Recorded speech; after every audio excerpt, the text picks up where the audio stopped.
தமிழ்குரல் நேயர்களுக்கு வணக்கம். முதல்ல உங்களுடைய பேராதரவுக்கு எங்களுடைய நன்றிகள். அரசியலினுடைய பல்வேறு விடுபட்ட கோணங்களை அலசுவதற்காக தமிழ்குரல் டிவி அப்படின்னு ஒரு புதிய சேனலை லான்ச் பண்ணியிருக்கோம். முழுக்க முழுக்க அரசியல் உரையாடல்களாக தான் அது அமைய போகிறது. அந்த சேனலினுடைய லிங்க் நாங்க இந்த வீடியோவினுடைய டிஸ்கிரிப்ஷன்ல பதிவிடுறோம். தொடர்ந்து எப்போதும் போல ஒரு முழுமையான சப்போர்ட் நீங்க கொடுக்கணும். உங்களுடைய பேராதரவை நாங்கள் எதிர்நோக்கி காத்திருக்கிறோம். வாருங்கள், புதிய களத்தில் சந்திக்கலாம். பாஜகவின் அடுத்த மாநில தலைவர் யார்? குறிப்பாக அண்ணாமலைக்கு பிறகு கருப்பு முருகானந்தம் அந்த இடத்துக்கு கடுமையான போட்டியில் இருக்கிறார் அப்படிங்கிற விஷயம் பேசப்படுகிறது. அண்ணாமலை அவர்கள் எய்தர் மத்திய அமைச்சர் ஆக்கப்படலாம் அல்லது தேசிய அளவில் அவருக்கு ஏதாவது பொறுப்பு கொடுக்கப்படலாம் என்கிற செய்திகள் ஒரு பக்கம். இதற்கு இடையில நயினார் நாகேந்திரன் மற்றும் கருப்பு முருகானந்தம் ஆகிய இரண்டு பேருக்கு இடையிலான ஒரு போட்டியாகத்தான் இது இருக்கிறது. டாக்டர் தமிழிசையோ அல்லது வானதி சீனிவாசன் அவர்களுக்கோ வேறு பொறுப்புகள் கூட்டணி சம்பந்தமா குழுவில் இதுல கொடுக்கலாங்கிற மாதிரியான செய்திகள் தான் இப்போது போயிட்டு இருக்கு. இந்த சூழல்ல யார் இந்த கருப்பு முருகானந்தம்? குறிப்பாக 12 வயசுல RSSல தன்னை இணைத்து கொண்டு இவ்வளவு ஆண்டுகளாக, அதாவது அவர் 1986 காலகட்டத்திலிருந்து இன்றைக்கு வரைக்கும் RSS பிஜேபியினுடைய ஒரு தொண்டராக விசுவாசியாக பயணித்து வரக்கூடிய கருப்பு முருகானந்தம் யார்? அண்ணாமலையே இவருடைய பெயரை அமித்ஷாவிடம் பரிந்துரை செய்திருக்கிறார் அப்படிங்கிற ஒரு கேள்வி எழக்கூடிய சூழலில் அவர் கடந்த காலத்தில் அவருடைய வழக்குகள், குறிப்பாக 2 கொலை முயற்சி வழக்கு அவர் மேலே இருக்கு. தமிழ்நாடு முழுக்க சர்ச்சை ஆகிய சில விஷயங்கள்ல வழக்குகளில் அவர் சம்மந்தப்பட்டிருக்கிறார் அப்படிங்கிறது பார்க்க வேண்டியிருக்கு. இதை விட ஹைலைட்டாக நடந்து முடிந்த நாடாளுமன்ற தேர்தலில் அவர் ஒரு பூத்தில் நோட்டாவுக்கும் கீழே 0 ஓட்டு வாங்கியிருந்தார் அப்படிங்கிறதும் இந்த நேரத்தில் இந்த சூழலில் பேசுபொருளாக மாறி இருக்கிறது. அவருடைய பின்னணி, அவருடைய பயோகிராஃபி குறித்த ஒரு சிறிய காணொலியாக இந்த தொகுப்பு. கருப்பு முருகானந்தம் இப்போது பாஜகவினுடைய மாநில பொதுச் செயலாளர்களில் ஒருவராக இருக்கிறார். அவர் பார்த்தீங்க அப்படின்னா 10ஆம் வகுப்பு தான் அவருடைய கல்வி தகுதியாக இருக்கிறது. 10ஆம் வகுப்பு வரைக்கும் தான் அவர் படிச்சிருக்காரு. ஆனால் 12 வயசுலேயே அவர் RSSல் இணைந்திருக்கிறார் அப்படிங்கிறது தான் அவருடைய குறிப்பாக இருக்குது. 1974 பிறந்தவர் 1986 RSSல சேர்றாரு. அதுக்கு பிறகு பல பொறுப்புகள், மண்டல பொறுப்பு, மாவட்ட பொறுப்பு, மாநில பொறுப்பு அப்படின்னு தொடர்ந்து இந்த லெவல்லே அவர் இருந்துகிட்டு இருக்கார் அப்படிங்கிறத நம்ம பார்க்க வேண்டியிருக்கிறது. இவரின் மீது பார்த்தீங்க அப்படின்னா அண்ணாமலைக்கு எப்போ அவர் நெருக்கமாகிறார், அண்ணாமலை தலைவரான பிறகு, அதுக்கு முன்பாகவே 2019 அண்ணாமலை அரசியலுக்கே வருவதற்கு முன்பாக தமிழிசைக்கு பிறகே மாநில தலைவர் ஆக்கலாமா அப்படிங்கிற பெயர் பரிந்துரையில் இதே நயினார் நாகேந்திரனும் கருப்பு முருகானந்தமும் இருந்தார்கள் அப்படின்னு ஒரு விஷயம் இருக்குது. என்னென்னா பாஜகவுக்கு அந்த கேல்குலேஷன்ஸ் எப்பயுமே ரொம்ப முக்கியம் அப்படிங்கிறதுனால இவர் கடந்த முறை 2014லையும் சரி 2024லும் பாஜகவின் சார்பாக தஞ்சாவூர் தொகுதியில் போட்டிட்டு இருக்கார். 2016 நடுவில் பட்டுக்கோட்டையில் அவர் எம்எல்ஏ எலெக்ஷன்லையும் போட்டிட்டு இருக்காருங்கிறது பார்க்குறோம். இவருடைய ரெக்கார்டு அப்படின்னு பல விஷயங்கள் இருக்குது. ஏன்னா 33 வழக்குகள் அவர் மேலே இருந்தாலும் கொலை முயற்சி வழக்கு 2 வழக்குகள் உட்பட பல தீவிரத்தன்மை கொண்ட வழக்குகள் இருக்குது. தொடர்ந்து அவர் பார்த்தீங்க அப்படின்னா அவருடைய அந்த ஹைலைட்டு நம்ம பாஜகவினுடைய அந்த கோராக இருக்கக்கூடிய இல்லை இந்து முன்னணியினுடையதாக இருக்கக்கூடிய அந்த விநாயகர் சதுர்த்தி ஊர்வலங்கள் அப்படிங்கிறதுலாம் அவர் அதை பெரிய அளவுக்கு நடத்தி காட்டுறது, முழுக்க முழுக்க இந்துத்துவ அமைப்புகளுக்கான அந்த ஒரு ஃபேஸாக அவருடைய மாவட்டத்தில் மாறி இருக்கிறது அப்படிங்கிறது தான் அவருடைய இத்தனை ஆண்டுகால அரசியல் பயணம் அப்படிங்கிற மாதிரி இருக்குது. அதாவது கிட்டத்தட்ட 40 ஆண்டுகளாக அவர் RSSோடு பயணிக்கிறார் அப்படின்னா நம்ம பார்த்துக்கணும்.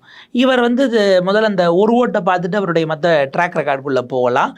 நம்ம பார்க்குறோம் ஒன் இண்டியாவில் ரிப்போர்ட் ஆகிருக்கக்கூடிய செய்தி, ஒரு ஓட்டு கூட வாங்காத பாஜக வேட்பாளர், அதுவும் தமிழகத்தில். என்னங்க சொல்கிறீங்க, பூத் ஏஜென்ட் கூட போடலையா அப்படின்னு ஒரு செய்தியை பார்க்குறோம். ஒரு ஓட்டு கூட பெறவில்லை அப்படிங்கிறத ஹைலைட்டும் பண்ணியிருக்கோம். இதை யார் அப்படின்னா நீங்கள் அடுத்ததில் அவருடைய பெயரோடு மன்னார்குடி சட்டமன்ற தொகுதி தஞ்சாவூர் தான். தஞ்சாவூருக்குள்ள இதுவாக இருக்கும் இல்லையா, சட்டமன்ற தொகுதிகளாக 6 சட்டமன்ற தொகுதி சேர்ந்தது தான் ஒரு பார்லிமெண்ட் நமக்கு தெரியும். ஸோ மன்னார்குடி, அவர் தஞ்சாவூருக்குள்ள மன்னார்குடியில் எந்த பாகம் எண் 81 அதில் சுற்று அந்த இதனுடைய எண்ணிக்கை, அதாவது இவிஎம்மோட நம்பர் வரைக்கும் இருக்குது. மொத்தம் 576 வாக்கு பதிவாயிருக்கு. அதில் அவருக்கு அந்த வட்டம் போட்டு காட்டியிருக்காங்க பாருங்க, 0க்கு ஒரு 0 போட்டு, அதுதான் திரு முருகானந்தம் அவர்கள் வாங்கிய வாக்குகள். பாஜகங்கிறது இந்த பக்கம் இருக்குது அப்படிங்கிறதையும் பார்க்கணும். கீழே லாஸ்ட்டில் பார்த்தா நோட்டா 4 வாக்குகள் வாங்கியிருக்கிறது அப்படிங்கிறதும் நமக்கு தெரியும். அப்போ நோட்டாவுக்கும் கீழே அப்படின்னு எங்களை நீங்கள் சொல்கிறீங்க அப்படின்லாம் பாஜக பல நேரங்களில் கொந்தளிச்சிருக்காங்க. ஆனால் இந்த தொகுதியில் இந்த குறிப்பிட்ட ஓட்டில் ஏஜென்ட்டு, அதாவது என்னென்னா ஒரு கட்சிக்கு பூத் ஏஜென்ட்டுன்னு நம்ம சொல்லுவோம். வர்றவங்களை பார்த்து கரெக்டான ஆள் தானே, அவங்க அந்த ஊருக்காரங்க தானே, கள்ள ஓட்டு போகிற வர்றதை கண்டுபிடிக்கிறதுலேருந்து ஏதாவது பிரச்சனை பண்ணுறாங்க அப்படிங்கிறதெல்லாம் பார்க்குறதுக்கு தான் பூத்துக்குன்னு ஏஜென்ட் வச்சுருப்பாங்க. குறைஞ்சது அந்த ஏஜென்ட்டுமே நீங்கள் ரொட்டேட் பண்ணணும். ஏன்னா நாள் முழுக்க அவங்க இருக்க முடியாது. இந்த அளவுக்கு இருக்கும். பூத் ஏஜென்ட்டாக உங்களுக்கு ஒரு ஆளை உட்காத்தி வச்சுருப்பீங்களா, அவர் ஓட்டு போட்டாலே ஒரு ஓட்டு விழுந்திருக்கும்ல. அவர் பெரும்பாலும் அந்த இடத்துல ஓட்டு இருக்கிறவரை தான் கட்சி சார்பில் போட்டிருப்பாங்க. அப்போ பூத் ஏஜென்ட்டே ஓட்டு போடாத அளவுக்கு தான் திரு கருப்பு முருகானந்தம் அவர்கள் அங்கே இருந்திருக்காரா அப்படிங்கிறது அவர் இப்போ இதான பிறகு அவர் வைரல் ஆகிறார் அப்படின்னு பார்க்க வேண்டியிருக்கு. இது ஒரு சைடு, அதாவது பாஜக எலெக்ஷனுக்கு போடுறாங்க இல்லை அப்படிங்கிற ஒரு சைடு. 2014 இவர் தேர்தல் பிரச்சாரத்துக்கு போனும்போது மிகப்பெரிய அளவுக்கு ஒரு பதற்றமான சூழல் உருவாகி அங்கே வந்து ஒரு மத ரீதியிலான மோதலே நடந்தது அப்படிங்கிற ஒரு குற்றச்சாட்டு இருக்குது. இந்த வழக்கு, அது தொடர்பான வழக்கு ஒன்று வரும் பொழுது சென்னை உயர்நீதிமன்ற மதுரை கிளையினுடைய நீதிபதி ஜி.ஆர். சுவாமிநாதன் அவர்கள் அவர் ஒரு கருத்தை தெரிவிக்கிறார். அது வந்து பார்த்திங்க அப்படின்னா எந்த அளவுக்கு அதனுடைய கலரை நம்ம புரிஞ்சுக்கலாம். கலர் இன் த சென்ஸ் அந்த வழக்கு, அதனுடைய தீவிரத்தன்மை, அதனுடைய விஷயங்களை நம்ம புரிஞ்சுக்கிறதுனுடைய ஸ்பெக்ட்ரம் டைமென்ஷனை புரிஞ்சுக்கிறதுக்கு அதுவுமே கூட நமக்கு இதாக இருக்கும். நம்ம அந்த நியூஸினுடைய ஸ்க்ரீன்ஷாட்டை பார்க்குறோம். மாமன்னன் போல பாஜகவின் கருப்பு முருகானந்தம் 2014 பாதிக்கப்பட்டுள்ளார், நீதிபதி ஜி.ஆர். சுவாமிநாதன் அப்படிங்கிறது வருது. ஏன்னா 2014 இவர் ஓட்டு கேட்டு போகிறாரு, மல்லிகாப்பட்டினம் அப்படிங்கிற ஒரு இடத்துக்கு போகிறாரு. தஞ்சாவூரில் தான் அவர் அப்போ நிற்கிறாரு. என்டிஏ கூட்டணி, இப்போ தேமுதிகலாம் உள்ளே இருக்குது. ஸோ அப்படி போகும்போது 14/4/2014 அன்று, அதாவது சித்திரை 1 நம்ம அம்பேத்கர் ஜெயந்தி வரும் இல்லையா, அந்த நாளில் பிரச்சாரத்துக்கு போகும்போது கிராமத்துக்கு வெளியே ரகுமான் கான் என்பவர் தலைமையில் திரண்டவர்கள் பிரச்சாரம் செய்யவில்லாமல் தடுத்துள்ளனர். அங்கே வந்து அந்த ஊரில் பெரியவராக இருக்கக்கூடிய ஒரு இஸ்லாமியர் ஒருத்தர் சொல்கிறாங்க, அவர் பேர் ரகுமான் கான், அவர் தலைமையில் ஒரு குழு இருக்குது. இவங்க நீங்கள் ஊருக்குள்ளே வரக்கூடாது, அதாவது மாமன்னன் படத்தில் வடிவேலு இந்த ஊருக்குள்ளே பிரச்சாரம் பண்ண வரக்கூடாது அப்படின்னு எப்படி ஆதிக்க சாதியினர் மறித்து உள்ளே வரவிடாத மாதிரி ஒரு மோதலை உருவாக்கி அது பதற்றமாகி ஒரு பெரிய அளவுக்கான ஜாதி சண்டையாக மாறி அந்த கலவரம் போல மூலமோ, இப்படி மாமன்னன் படத்தில் நடந்த மாதிரி இந்த இடத்தில் கருப்பு முருகானந்தம் அவர்கள் பாதிக்கப்பட்டிருக்கிறார். இந்த இடத்துல அடிப்படை அளவுகோலாக இருப்பது மதமாக இருக்கிறது அப்படின்னு ஜி.ஆர். சுவாமிநாதன் அவர்கள் பேசியிருக்காரு, குறிப்பிட்டிருக்காருங்கிறத பார்க்குறோம். இது வந்து மற்றும் ஒரு இதாக இருக்குது. அந்த வழக்கில் அவர் சொல்கிறார், ஆக்சுவலாக அந்த வழக்கை யார் போட்டாங்கன்னா அந்த ஊரை சேர்ந்த இஸ்லாமியர்கள். அவங்க போட்ட வழக்கு என்னென்னா, இந்த கலவரத்துக்கு பிறகு எங்களுக்கு பெரிய அளவுக்கு சேதம், பொருட்சேதம் ஏற்பட்டிருக்கு, பாதிக்கப்பட்டிருக்கோம், இழப்பீடு வழங்கணும்னு போடும்போது இதை கீழ்கோர்ட்டு தான் பார்க்கணும். ஆனால் எதிர்த்தரப்புலையும் இதை மறுக்கிறாங்கன்னும் போது நீங்கள் கீழே பார்த்துக்குங்கன்னுட்டு இந்த உதாரணத்தை ஜிஆர்எஸ் அவர்கள் குறிப்பிடுகிறார்கள், நீதிபதி ஜி.ஆர். சுவாமிநாதன் அவர்கள். ஸோ இது ஒரு பக்கமாக இருக்கிறது. இதை விட மிக முக்கியமாக அவர் பேர் எப்போ பரபரப்பாக பேசுபொருளாக மாறியது அப்படின்னா, சில ஆண்டுகளுக்கு முன்பாக, சில ஆண்டுகள்னால் கடந்த அதிமுக ஆட்சி காலத்தில், இந்த 2ஆம் ஆட்சி காலத்து கட்டத்தில் நுங்கம்பாக்கம் ஸ்டேஷனில் சுவாதி கொலை வழக்கு அப்படிங்கிறது நம்ம எல்லாருக்கும் பரிச்சயமான ஒரு விஷயமா இருக்கும். அதில் ராம்குமார் அப்படிங்கிறவரை கைது பண்ணாங்க. ராம்குமாரை கைது செய்யும் பொழுதே அது வந்து அவர் தன் உயிரை மாய்த்து கொள்ள பார்த்தார் அப்படின்னு சொன்னாங்க. ஆனால் பார்த்தீங்கன்னா அவங்க பெற்றோர் தரப்பில் இருந்து வந்த காவல்துறையினர் தான் அவருடைய உயிரை எடுக்க பார்த்தாங்கிற மாதிரியான விஷயங்கள். அவர் சிறையில் அடைச்சிருக்கும் பொழுதே சிறையில் எப்படி அப்படின்னுட்டு இன்னமும் சந்தேகத்துக்குரிய வகையில், சர்ச்சைக்குரிய வகையில் தான் அவர் தன் உயிரை எடுத்துக்கொண்டார் அப்படிங்கிற மாதிரி, ஏதோ உயரை எடுத்து இழுத்து அவர் கடிச்சு இறந்துட்டாருங்கிற மாதிரியான விஷயங்கள் எல்லாம் பேசப்பட்டது. இன்னைக்கு வரைக்கும் அவருக்கு ஆஜரான, அந்த காலகட்டத்தில் ஆஜரான வழக்கறிஞர்களோ அல்லது ஓய்வு பெற்ற முன்னாள் நீதிபதி ராம்ராஜ் போன்றவர்களோ அதில் ஒரு பெரிய அலிகேஷனாக வச்சுக்கிட்டு இருக்காங்க. இதில் இவருடைய பெயர் என்பது இணைத்து பேசப்பட்டது. ஏன்னா சுவாதி அவர்களுடைய அப்பா வந்து விஸ்வேந்து பரிஷத்தில் இருந்தார் அப்படின்னு அந்த காலகட்டத்திலேயே குறிப்பிட்டாங்க. அதில் இவருடைய பெயரை இணைச்சு சில விஷயங்கள் வந்தது, பெரிய அளவுக்கு அப்போவே பரபரப்பாச்சு. அவர் அதை தெளிவாக சொன்னார், ஜெயிலுக்குள்ளே கொள்கிற அளவுக்குலாம் அப்படிங்கிறது நம்ம அந்த செய்தியை கூட பார்க்கலாம். அமைச்சர்களால் கூட யாரையும் சிறைக்குள் வைத்துக் கொள்ள முடியாது, கருப்பு முருகானந்தம் பரபர பேச்சு அப்படின்னு 2016 ஒன் இண்டியாவில் ரிப்போர்ட் ஆகிருக்கக்கூடிய ஒரு செய்தியை பார்க்குறோம். சுவாதியினுடைய அந்த கொலைக்கும் எனக்கும் எந்த சம்மந்தமும் கிடையாது, அவங்க அவரையோ அவரது தந்தையோ எனக்கு தெரியாது, நான் தான் ஜெயிலுக்குள்ளே இது பண்ணேன்னு கூட சொல்லுவாங்க அப்படிங்கிற வகையில் அவர் பேசியிருக்கார் அப்படிங்கிறது தான் பார்க்க வேண்டியிருக்கு. ஏன்னா அப்போவே அந்த பல விதமான விஷயங்கள் வந்தது.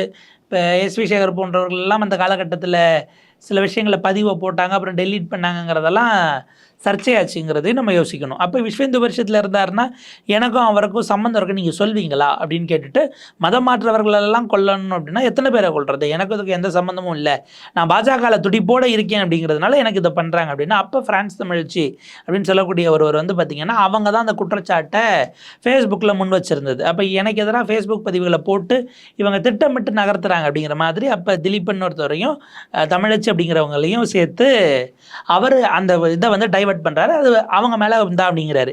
அப்போவே என்ன விஷயம் பேசு பொருளாக மாறுச்சு அப்படின்னா, 2 விஷயங்கள் வந்து சொல்கிறாங்க. ஒன்று, இவர் சம்மந்தப்பட்டிருக்கிறார் அப்படிங்கிற அந்த விஷயத்தை ஒழுங்காக அணுகலைன்னு ஒரு குற்றச்சாட்டு இருந்தது. அவர் முழுமையாக மறுத்துட்டார்.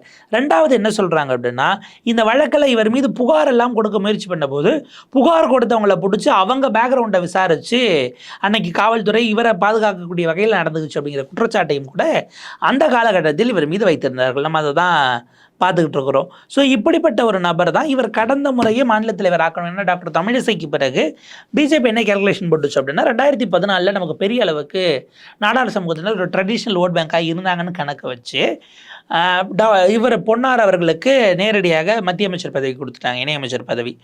தமிழிசை அவர்களை மாநில தலைவர் ஆக்கிட்டாங்க. ஸோ அந்த ஓட்டை வந்து நமக்கு இனிமேல் வர மாதிரி நம்ம கன்சால்டேட் பண்ணிக்கலான்னு ஒரு பிளான் முடிஞ்சுது. Doctor Tamilisai back to back தோல்வி, 2016 ஒரு தோல்வி வருது, 19 வருது. ஆளுநர் ஆக்கும் பொழுது அது இன்னமும் ஒரு கௌரவம் மாதிரி போயிடும்.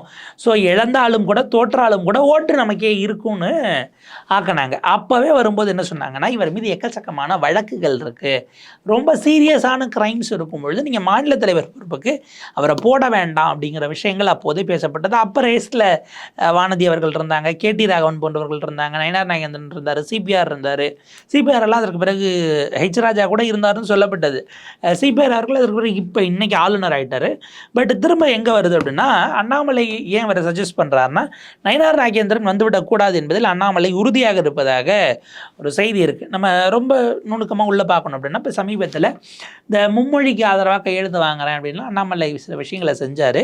அதாவது அதுக்கு முன்னாடி கெட் அவுட் ஸ்டாலின் அப்படின்னு ஹேஷ்டேக்லாம் ட்ரெண்ட் பண்ணாங்க. நயனார் நாகேந்திரன் அந்த ட்ரெண்டில் கலந்துக்கல அப்படிங்கிறத பார்க்கணும். ஆக்சுவலாக பார்த்தா 4 சிட்டிங் எம்எல்ஏஸுமே கலந்துக்கல, வானதி அவர்களும் கலந்துக்கல, நயனாரும் கலந்துக்கல, காந்தி அவர்கள் சுத்தமாக ஆக்டிவாகவே இல்லை சோஷியல் மீடியாவில், டாக்டர் சரஸ்வதி அவர்களும் அதில் கலந்துக்கல.